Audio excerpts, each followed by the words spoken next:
ঢাকা থেকে খুলনা আসতেছিলাম বাসে। আমার ঠিক সামনের সিট থেকে কান্নার আওয়াজ শুনতে পাচ্ছি। কান্নার আওয়াজ শুনে মনে হলো একটা মেয়ে কান্না করতেছে। পাশের সিটে একজন মধ্যবয়স্ক লোক বসা। আমার মনে একটু সন্দেহ হলো, কেননা টিভি নিউজে মাঝে মাঝে দেখি মেয়ে মানুষকে পাচার করে, রেপ করে, বিক্রি করে ইত্যাদি।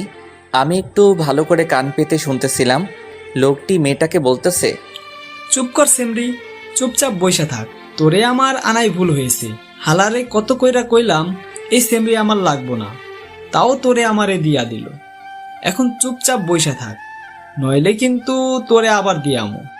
তারপর মেয়েটা আস্তে আস্তে কান্না করতে লাগলো। একটু পর লোকটি আবার মেয়েটাকে বলতেছে, ওইনে যাইয়া ভালো মতো কাম করবি, নইলে কিন্তু তোরে ওরা মাইরা ফেলবে। আর এই বালের কান্নাকাটি বন্ধ কর, নইলে কিন্তু। এইবার আমি কনফার্ম হলাম এই মেয়েটা কোনো খারাপ লোকের পাল্লায় পড়ছে। বাস চলেছে আর আমি সময়ের অপেক্ষায় আছি, কখন মেয়েটার সাথে কথা বলা যাবে। বাস যখন মাওয়াঘাটে পৌঁছালো তখন মাওয়াঘাটে প্রচুর জ্যাম। কমপক্ষে 4 থেকে 5 ঘন্টা সময় লাগবে। আর ঘাটে যে ফেরি আছে ওইটা 1 ঘন্টা পর ছাড়বে।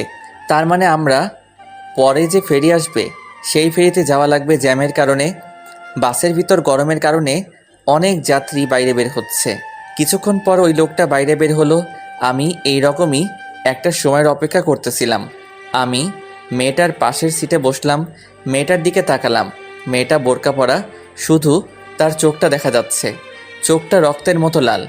অনেক কেঁদেছে মেয়েটা। আমি মেয়েটাকে বললাম, কোনো সমস্যা? মেয়েটা মাথা নাড়িয়ে না বলল।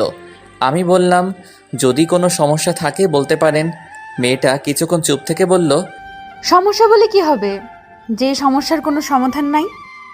আগে বলবেন তো, দেখি সমাধান করা যায় কি না। আমাকে বিক্রি করে দিছে খারাপ জায়গায়, সেখানে আমাকে নিয়ে যাওয়া হচ্ছে। আপনাকে কে বিক্রি করে দিয়েছে? আর আপনার পরিবার কোথায় থাকে? মেয়েটা বলল, আমার পরিবার বলতে কেউই নেই, আমি একটা এতিম মেয়ে। আর যারা আমাকে বিক্রি করছে তাদের আমি কাউকে চিনি না, কিন্তু তাদের মধ্যে একজন পুলিশ ছিল। এর মধ্যে ওই মধ্যবয়স্ক লোক চলে আসলো। আমি আস্তে করে আমার সিটে বসে পড়লাম। আমি ভাবতে লাগলাম, আমি কি মেয়েটাকে বাঁচাতে পারবো নাকি পারবো না। আমি যদি আবার কোনো সমস্যার ভিতর পড়ি। লোকটি মেয়েটাকে বলতেছে, আশেপাশে খাবার হোটেল নেই, আমি সামনে হোটেলে গিয়ে খাবার লইয়া আসি, আর তুই এইখানে বইয়া থাক, আমি আইতাছি। এই কথা বলে লোকটি চলে গেল। আমি আবার মেয়েটার পাশে গিয়ে বসলাম আর বললাম, এখন কি করবেন? মেয়েটা বলল, জানি না। আমি বললাম, বাঁচতে হলে একটা উপায় আছে। মেয়েটা বলল, কি উপায়? এখান থেকে পালাতে হবে। কিন্তু আমি পালিয়ে কোথায় যাব? আমার তো আপন বলতে কেউ নেই এই দুনিয়াতে। সেটা এখন ভাবার বিষয় না। কিন্তু আপনি আমাকে নিয়ে কোথায় যাবেন? সেটা পরে ভাবা যাবে। কিন্তু কিন্তু কি? এই লোকটা চলে আসবে। যদি বাঁচতে চান তাহলে এখান থেকে এখনই পালাতে হবে। মেয়েটাকে দেখে মনে হচ্ছে ভয় পাচ্ছে। দেখেন, আপনি আমাকে বিশ্বাস করতে পারেন, আমি আপনার কোনো ক্ষতি করব না। মেয়েটা আমার চোখের দিকে কিছুক্ষণ তাকিয়ে থেকে বলল, চলুন। আমি মেয়েটাকে নিয়ে সোজা বাস থেকে নেমে ফেরিঘাটের দিকে হাঁটা শুরু করলাম। ফেরিঘাটে যেয়ে দেখি ফেরি চলে গেছে। এখন কি করব কিছু বুঝতেছি না। এখন স্টিমার বোটে যাওয়া ছাড়া কোনো উপায় নাই। মেয়েটা বলল, কোথায় যাব আমরা? ভয়ে ভয়ে বলল কথাটা। আমি বললাম, আমার দাদা বাড়ি। তারপর স্টিমার বোটে উঠলাম। অনেক গতিতে চলছে।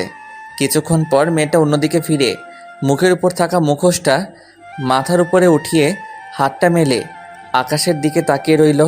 তারপর মেয়েটা মুখোশটা ঠিক করে আমার পাশে এসে বলে, জানেন, আমি এই প্রথম নদী দেখলাম।